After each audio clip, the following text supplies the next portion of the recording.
അത്ഭുതങ്ങൾ തീർന്നിട്ടില്ല, അടയാളങ്ങൾ തീർന്നിട്ടില്ല കാലത്തിൽ ഈ ലോകത്തിൽ. എൻ്റെ പേര് എമിൽഡ മേരി എന്നാണ്.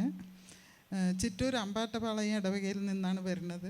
ഞാൻ സാക്ഷ്യം പറയണത്, എൻ്റെ വലിയ മോൻ ആൻ്റണിയുടെ കുട്ടി 10ാം ക്ലാസ് പഠിക്കുകയായിരുന്നു. പരീക്ഷ സമയത്ത് അവരുടെ കുടുംബത്ത് മോനും വയ്യാതെ, ഈ വോക്കൽ കോഡിൻ്റെ പ്രശ്നം കൊണ്ട് വയ്യാതിരുന്നു.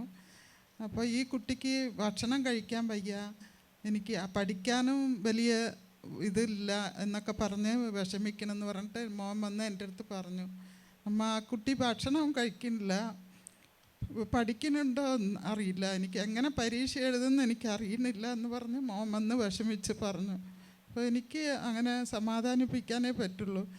അപ്പോൾ ഞാൻ വന്ന് വാരിക്കൊടുക്കാൻ മോനെ, നീ വിഷമിക്കണ്ട, നടക്കെന്ന് പറഞ്ഞിട്ട് ഞാൻ അവൻ്റെ കൂടെ പോയി. അടുത്ത് തന്നെയാണ്, ഞാൻ എൻ്റെ വീട്ടിൻ്റെ അടുത്ത് തന്നെയാണ് അവർ താമസിക്കുന്നത്.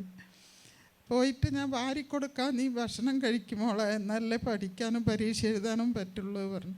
അപ്പോൾ അവൾ തന്നെ കഴിക്കാൻ പറഞ്ഞു. ഞാൻ കഴിക്കാം, ഞാൻ പഠിച്ചിട്ട് എഴുതുകയും ചെയ്യാമെന്നൊക്കെ പറഞ്ഞു. അപ്പോൾ എനിക്ക് ഒട്ടും പ്രതീക്ഷയില്ലായിരുന്നു ആ കുട്ടി 10ാം ക്ലാസ് കടന്ന് കിട്ടുമോ എന്നുള്ളത്. എനിക്ക് അത്ര വിഷമമായിരുന്നു. ഇന്നലെ റിസൾട്ട് വന്നപ്പോൾ ആ കുട്ടി പാസ്സായി. യേശുവേ നന്ദി, യേശുവേ സ്തോത്രം. മോനെ അതുപോലെ ജോലിക്ക് പോകാതെ ലീവിലായിരുന്നു. ഇപ്പോൾ അവൻ പോയിക്കൊണ്ടിരിക്കുന്നുണ്ട് 2 ആഴ്ചയായിട്ട്. ആലത്തൂർ കുറച്ച് ദൂരെയാണെങ്കിലും ബസ്സിൽ പോയിക്കൊണ്ട് ഇരിക്കുന്നുണ്ട്.